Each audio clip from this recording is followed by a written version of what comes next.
Story time of how my best friend was catfished by my dad. So me and my best friend were kind of just like swiping through Tinder for fun. And then she came across this really, really hot dude. So of course, she swiped right and they talked all night long. And he said he had an Android, so he couldn't FaceTime, but his messages were blue, so I thought something was off. She was too blinded to see that something was up in the first place because she was messaging with a really hot guy. So about a week of them just like texting back and forth and I guess getting to know each other, they decided that they were gonna meet up. So they both decided that they were gonna meet up at an Olive Garden near them. And you see, as her best friend, of course, I'm gonna have to go with her. So I got dressed up and I sat about 5 tables away from her. And we got there about 30 minutes earlier than we were supposed to be there. Okay, so my best friend had 3 bowls of fettuccine alfredo before he got there. So when he got there, it wouldn't look like she ate a lot. Then I see my dad walk in, all dressed up and fancy with a bow tie and everything. This story time just gets so much more funnier, so like for a part 2. Part 2 of how my best friend was catfished by my dad. Continuing with the story, I see my dad walk into the restaurant all dressed up. Mind you, my dad's married. To my mother, of course. So I was like, ooh, my dad and my mom are finally going on a date together. And then he looks over to my best friend and walks over to the table. When I tell you my heart dropped, my heart has never sank so deep inside me so fast. He sits down and asks her, is this Mackenzie? When I tell you I busted out laughing so freaking hard I fell out of my chair. And almost everybody in the restaurant turned around and looked at me, and so did my dad. And I walk over to the table and I'm like, what the heck is going on here? My best friend is literally just sitting there in shock, no emotion on her face. Then he looks at us, he looks really confused, his face goes blank, and then he goes, I was just trying to teach y'all girls a lesson. I told my mom and I was just getting a laugh out of it, and then she looked through his phone and said that he was meeting up with a bunch of 14-year-old girls. So comes to find out, my dad is a pedophile. My mom kicked him out, and if you're one of those girls, I really do apologize. So when I was a sophomore in high school, I had this teacher who would only let the students in her class use the restroom 1 time per semester. Well, one day I raised my hand and I was like, excuse me, I don't remember her name. Can I please use the restroom? And she was like, no, you can't because you've already used the restroom in my class this semester. Well, excuse me, you can't dictate my bladder. So I'm like all frustrated, and I started secretly texting my mom because I wasn't allowed to use my phone in class. And I was like, Mom, I'm sitting in class right now. My teacher won't let me use the restroom. And she was like, I'll take care of it for you. And I was like, okay. So like 5 minutes goes by, and all of a sudden my teacher's phone starts ringing. And she walks up to it and answers it, and she's like, hello? Yeah. Okay, thank you.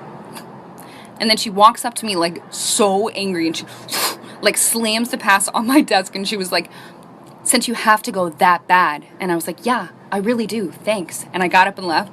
I didn't even have to go to the bathroom. It was just the principle of it. I just roamed the halls. This is a story of the time that I caught my neighbor's mom talking smack about me. So I don't know about you guys, but every single Wednesday in my middle school, we would have a bagel sale. And some people's parents would come in to help out. And my neighbor's mom was one of those parents. And I had a best friend at the time whose mom would also work at the bagel sales. But this best friend of mine, her mom never let us hang out with each other because she felt that I was a bad influence on her. When in reality, it was the complete opposite. She was the one that snuck the boys in her house, if you guys remember that story time, where they peed in a flower pot. So basically her mom wouldn't let us hang out. And sometimes my friend would go with her mom in the morning, basically as a ride to school, and to help out with the bagels too. And one day when she went in with her mom, my neighbor's mom also was there too. So my friend starts eavesdropping into their conversation, and my friend's mom brings me up and says how much of a bad kid I am and a bad influence. And my neighbor's mom was like, oh wow, that's my neighbor, like we always suspected something bad about her, our whole entire neighborhood knows this about her, basically making stuff up about me. So then I go home crying, tell my mom. Part 2 of catching my neighbor's mom talking smack about me. So my best friend tells me all these things that my neighbor was saying about me, obviously. And I got really upset, so I went home and I just started to cry. Because for some reason I felt like when I was younger, every one of my friends' parents hated me. And I never really knew why. I was always the type of person to like let my friends do whatever they want and encourage them in doing whatever they want, whether that's breaking the rules or following the rules. So I mean, I guess that could be something, but I'm just being a supportive friend, like... Sorry, I got off topic. So when I told my mom, she was like, okay, come with me, I'm gonna knock on her door. And I was like, heck no, I do not feel like dealing with this. Mom, you deal with it. So she calls her up on the phone, puts her on speakerphone, confronts her about the situation, and this lady starts going on about how she loves me like I'm her own child, saying that I was never a bad influence on her daughter, and that she actually wanted me to hang out with her daughter more. Like, that's not what she was saying at bagel sale. This boy lied about his age just to date me. Story time. So back when my cute self was a senior in high school, there was this new girl that came to our school. Long story short, me and her ended up becoming super close. I went to her house, spent the night. Her family loved me. I mean, why wouldn't they? Anyways, she had a brother. We're gonna call him Binky. Me and Binky got pretty close. Now I want you guys to keep in mind, Binky didn't go to my school because their parents were divorced. So the sister who I was friends with lived with her mom, and Binky lived with his dad who lived in another city. But sometimes Binky would go to his mom's house, which is how I met him. Now that we got that out of the way, as me and Binky were getting closer, one day he asked me, "Hey, how old are you?" And I was like, "Oh, I just turned 17. How about you?" He told me, "Oh, I'm 17 too, but my 18th birthday is coming up." After a while, me and him eventually started dating. Then one day, I ran into his cousin who happened to go to my school. The rest of this story is crazy. This boy lied about his age just to date me. Story time. So I ran into his cousin who just so happened to go to the same school as me. What a small world. Anyways, we start having a conversation and she asked me, "Oh my God, are you dating Binky?" And I was like, "Oh, how do you know that?" Because at the time, I didn't know that she was his cousin. And he didn't go to the same school as me. So I didn't know how she would have known that. And then she tells me, "Oh, that's my cousin." As we're talking, she says, "Oh, are you gonna go to his birthday party?" And I'm like, no, he actually didn't tell me he was having a birthday party. Weird. And she's like, "Yeah, that's really weird because it's like coming up next week." And I'm just sitting here like, well, maybe he'll tell me. He probably just had a lot on his mind. And then she says, "I can't believe he's gonna be 16 already. Time flies. We're gonna throw him a sweet 16 party." After she says that, I just look at her like, you mean 18, right? Like, you said 16. I think you meant 18. Sorry, there has to be a part 3. This boy lied about his age just to date me. Story time. Part 3. So his cousin starts talking about I can't believe he's gonna be 16. And I look at her thinking I'm tripping. Like, you said 18, right? Like, you didn't mean 16, you meant 18. And then she's like, "No, I meant 16. So that's when I found out he's actually 16 or about to be 16. So I was 17 dating a 15-year-old. And I know a lot of you were like, "Oh my God, it's not really that much of an age gap." Listen, the fact that he lied about it is bad enough for me. Secondly, I would have been 18 and he still would have been 16, turning 17. But that's a little weird for me and I didn't want to catch a case. That's why I wasn't looking for a younger boy. After I find out this new information, of course I tell my best friends.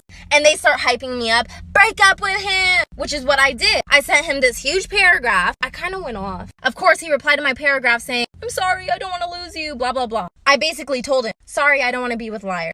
I blocked him and haven't seen him. This is why it's better to have one friend that you hang out with regularly instead of having a big group of friends. And trust me, you're going to want to listen to this story time. So when I was a sophomore in high school, I was kind of going through an identity crisis and low-key still am. I went to a predominantly white school for the majority of my life. So let's just say I was extremely whitewashed. It was one of those times in my life where if a white person said the N-word around me, I would just laugh. Not because I didn't know it was wrong, but because I wanted to be accepted and I wanted to be like everybody else and I seeked validation. Sophomore year was really when I started to become who I am today. I wanted to learn way more about my culture and my background. So I started becoming friends with people from other schools that are more diverse. Eventually, I met this group of girls. And I thought these girls were going to be the sweetest girls I would ever meet. Now, this friend group was serving flavor. I'm talking diverse to the T. One night, we decided that we were going to spend the night at one of the girls' houses. Let's call this girl Sally. I kept getting lost on the way to Sally's house, and I thought it was because I didn't know the area that well. Keep in mind, that's what I thought was the reason. I get there and we watch like 4 or 5 movies before I end up falling asleep. And when I wake up, I was in a room full of grown-ass men staring at me. Storytime part 2 of why it's better to have one loyal friend instead of a big group of friends. I forgot to mention in part 1 that when I arrived, the men were already there. Mind you, we were in sophomore year. These men looked like they were in college. So I was already a little thrown off, but I trusted it because I was with my friend. When I wake up, these men are like staring at me. But they try to look away really fast, but I could tell that they were staring at me. I start thinking the worst of the worst. I try to think of any possible way that I could get out of there, whether it was physically or mentally. So I pretend to fall asleep just to escape the reality of it. But then one of the men at the bottom of the bed starts rubbing my feet. I immediately kick my leg so I can get his hands off. Now I'm thinking he's gonna be mad and I'm gonna get fucking attacked. So I try to make small talk to loosen the tension. So I look at the guys and I'm like, "Hey, do you know where the girls went?" One of them looks at me and says, "Oh,